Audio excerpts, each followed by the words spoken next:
Chop judge and Iron Chef Geoffrey Zakarian and his wife are putting their money where their mouth is. They are risking $250,000 of their own money on one lucky chef who can survive a culinary gauntlet. Earlier we spoke with them. Enjoy.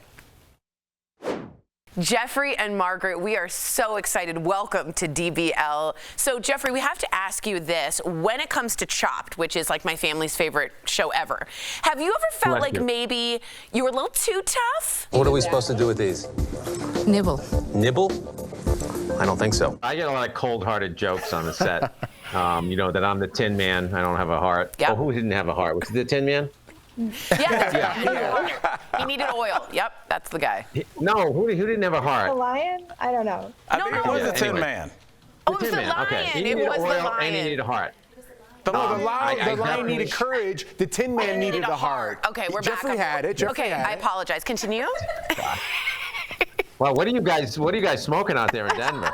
Hey, Well, it is legal here. It is recreational, sir.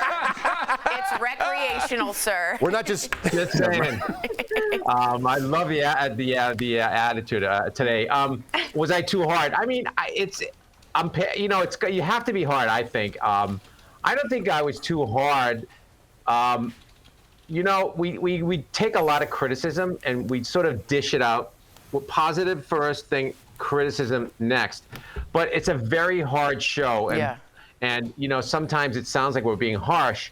But you have 1 in 4 chance of winning $10,000. I mean, those are really much. If you had those odds in Vegas, you know, you'd be very happy. I'd be playing them. So, yeah, it's a serious show. We want to make sure that we're very honest with what we say to them. And it's hard to judge because imagine giving criticism to like a 12-year-old and saying you're chopped. I would not be able to. I'd have to turn my chair. I'd be like, this is not very good, but I love you and you've got a great life ahead of you. Exactly.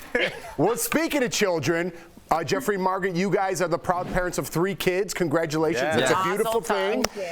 So, Margaret, what is the toughest criticism your kids give you for the things that you cook? Oh gosh, they're hard. I mean, talk about a no heart, and they're harder than this guy. They are Ruthless, brutal. ruthless. I mean, we taught them too well, I think. We taught them too well. Seasoning, for sure. They know if something is over-seasoned, under-seasoned. Wow.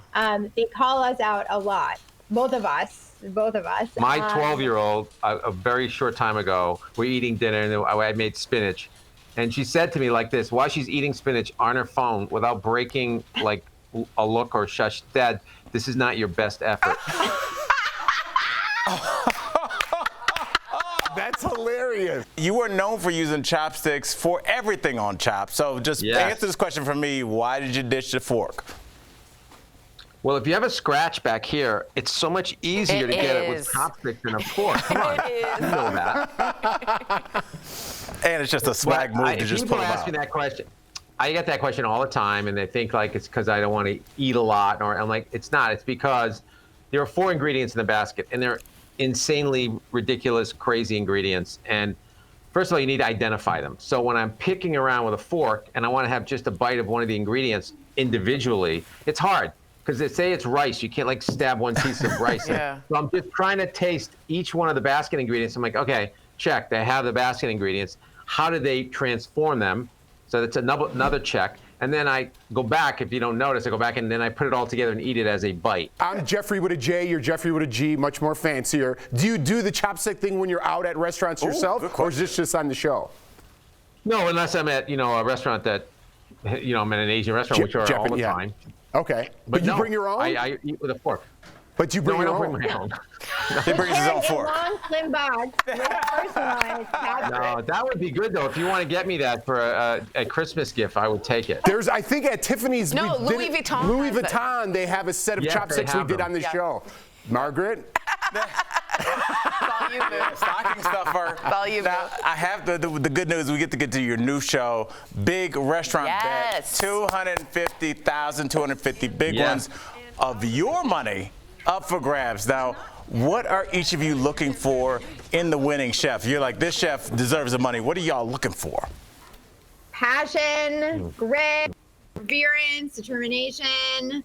Like that they want it so bad. They want to open their own business so bad that they're willing to do what it takes to make it. Because it's not easy, right? Everyone, oh, this would be so great to have a restaurant. It would be so cool or so fun. It's not that at all. And so who really has the smarts, the determination, the will to make it work? It's not like you don't go, I'm going to open a restaurant and become rich. That's not what it is. You know, it's like you want to do this. Maybe you can franchise it and there's other ways to do that, but you got to get it right the first time. You really do. Well said. Well said. So I guess you're looking for a chef that's hungry. Nailed it. Thank you, sir. Thank you for the pity point. Thank you. DBL Nation. And I do want to say this was you guys' best effort. Yeah. Well done. Thank you. Like the spinach. You can catch Geoffrey and Margaret on their new show, Big Restaurant Bet, on Food Network, airing now. Also, please follow them on Instagram. They're fabulous. Lovely to meet you both. What a pleasure. What a Love you guys. pleasure. We'll be Great right soup. back. Thank Thanks, guys. It was an honor. Thank you for the kind words. Thanks.